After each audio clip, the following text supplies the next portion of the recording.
unanimous consent to speak for up to 30 minutes prior to the scheduled roll call vote. I do not think I will need it, but out of an abundance of caution, I ask unanimous consent for that, please.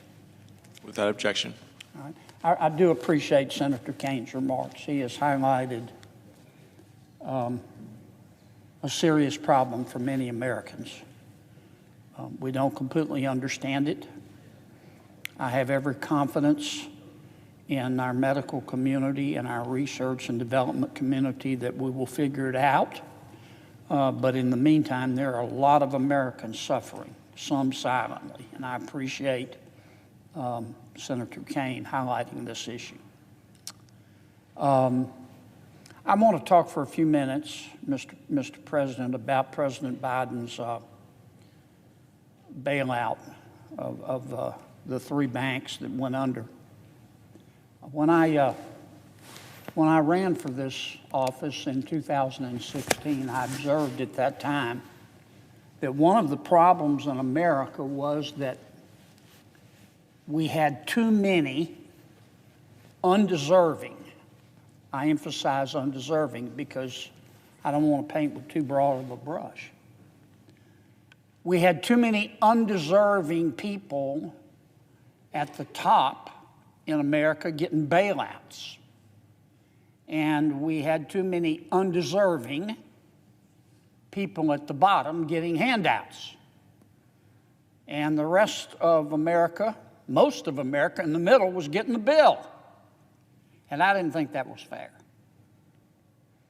And apparently it's still the case today, Mr. President, and I still don't think it's fair. Now, President Biden chose to bail out three of our banks. It was a bailout. You can pretty it up any way you want to. And you can put perfume on a pig, but it still smells like a pig. This was a bailout. It was a bailout for two reasons. Number one, except for the people who own the stock in the banks and their unsecured creditors, President Biden and his regulators guaranteed that nobody affiliated with these banks would have any losses.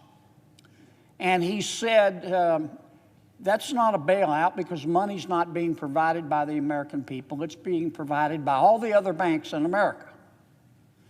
Well, Mr. President, as you know as well as I do, there is no money fairy. There isn't anything free. Anything free, somebody had to work for it. By taking the hit, all the banks in America now, I'm referring to, banks are taxpayers, that's point one. Point two, but those banks, all the banks in America that are going to have to pay for the president's bailout, they're just going to pass on those costs, including but not limited to their depositors. And last time I checked, most depositors in banks in America were taxpayers as well. The second reason President Biden's bailout is a bailout, and this is in the fine print, but he has set up I think it's a $25 billion fund that other banks that are in trouble can borrow from. And this fund, he says, does not come from the American people. It came from the banks. Once again, the costs of it will be passed on by the banks to the depositors, to the taxpayers. But this $25 billion fund that banks that are in trouble can borrow from is set up as follows. The banks can borrow money as they need it, and as collateral, they put up their securities. So the president says that's a safe bet.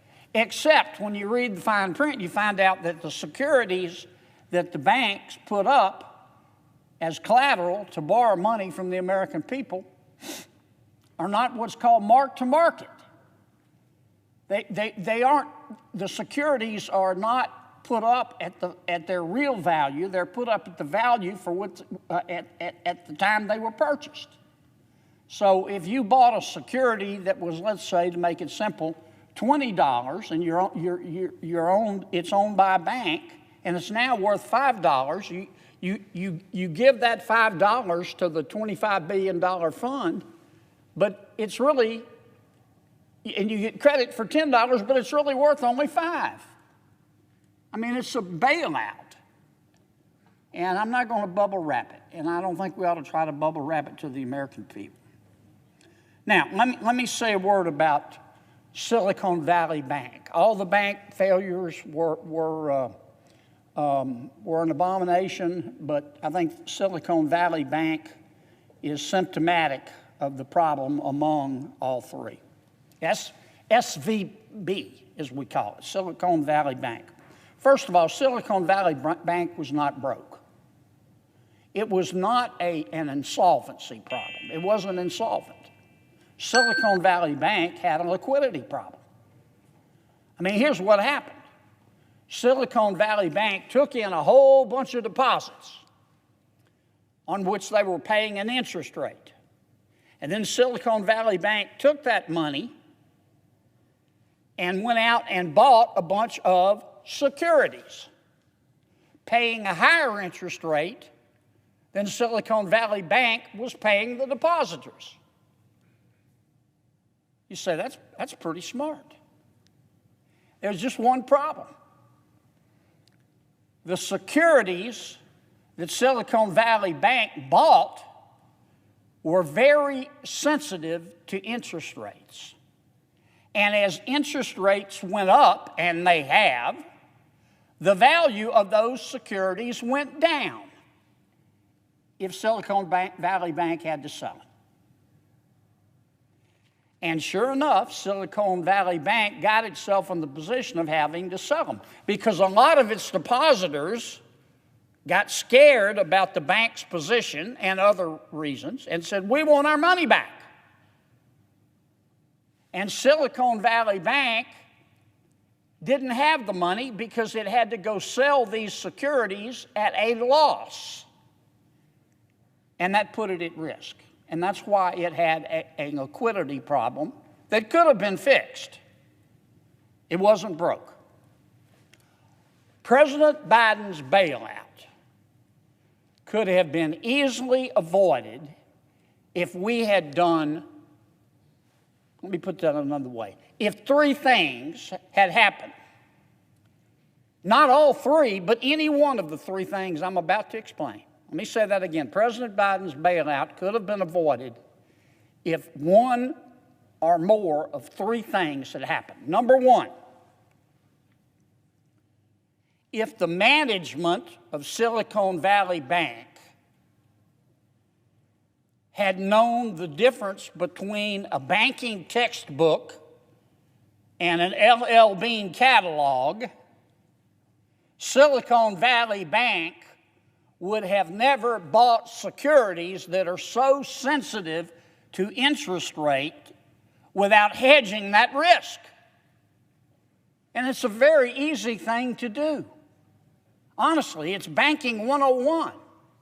If you buy securities to back your deposits that are very sensitive to interest rates, there are other securities you can buy to hedge that risk so you don't take the risk. I'm appalled. The bankers at Silicon Valley Bank didn't do it. I mean, it was bone deep, down to the marrow, stupid. Number two, okay, Silicon Valley Bank management did it. It was like a rock, only dumber, but they did it. The regulators didn't catch it. There's been a lot of talk about Silicon Valley Bank wasn't being regulated because of a bill passed back in 2018 or 2019. That's not true. Silicon Valley Bank was heavily regulated. It had to file regular reports with the federal banking regulators. It was subject to stress testing. It was subject to liquidity stress testing. All the regulators had to do was read the reports that the Silicon Valley Bank was submitting, and they would have seen the problem. You know who saw the problem? Way back in November and October, stock analysts in the private sector that were covering Silicon Valley Bank warned way back last fall. They said, you know what, this bank is setting itself up for a potential liquidity problem. The private sector knew it. Where were the regulators? Where were they? You couldn't have found them with a search party. I guess they were asleep. But this whole debacle could have been avoided if the regulators had just done their job and stepped in and said, Silicon Valley Bank, what you're doing is dumb and you can't do it anymore. So that would have avoided. The third thing that could have avoided President Biden's bailout, I think the bank went under on a Friday, as I recall.